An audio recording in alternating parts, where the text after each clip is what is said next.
Yeah, the alchemical blood oils, we've worked with the blood oils in some other classes, and that is setting like a positive pattern with the normal blood oils. There's four basic aspects, and those four aspects are the things that I just described, like what you would call the dream aura, the pain aura, the primal aura, and the mental reflective aura. And so different ways of talking about those four aspects, but if you boil them down, that's what you're talking about. So the alchemical, anytime we do something where it says like the alchemical planet, or here it's the alchemical blood oils, you're not fortifying the positive part, you're actually purifying the impure aspects of these four. And so, at first, when we go through and work on in previous classes, we're just getting used to it. We're setting a pattern.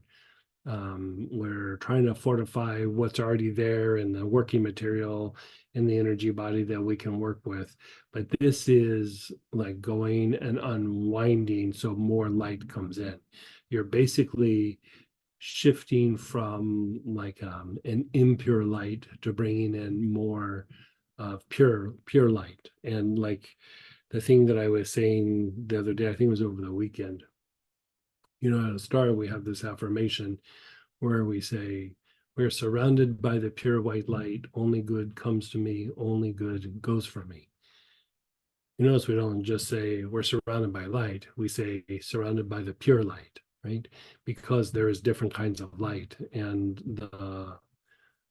there is an impure light or a darker light that is associated with manifesting things that are negative.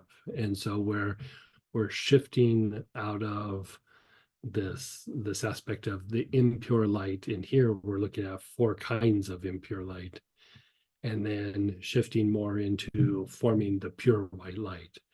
And so by going through and doing this process, you're adding more light to the body, to the blood, which fuels your physiology. Like your physiology is driven by a kind of gasoline, like a kind of energy or light that drives it. And so if it's filled with the impure light, then the physiology is driven in a way that directly corresponds. And then if you purify it and you start running like a more pure light, the physiology like improves, the emotions improve, everything kind of improves a bit.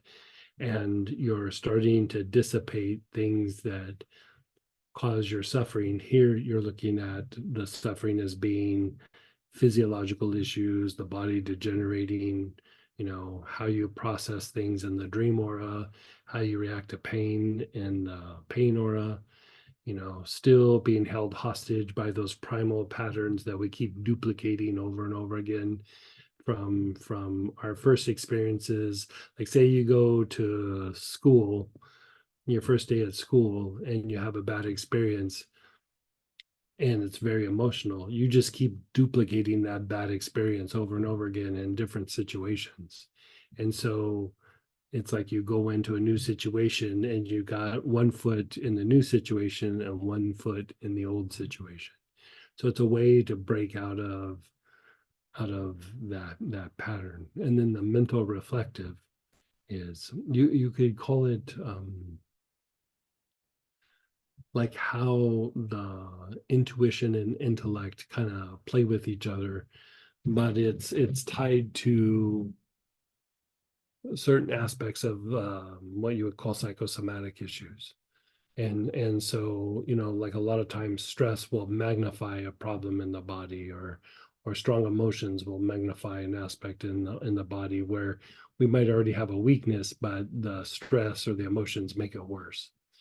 And so we want to dissipate that as much as possible. And so by going through and working the Auric Waves and the alchemical blood oils, that's what we're working. And we're doing the Auric Waves with the alchemical oils, but we also followed it with some kind of fancy body tonics that are going to be like a complement to the process. So it makes you much stronger, much deeper. So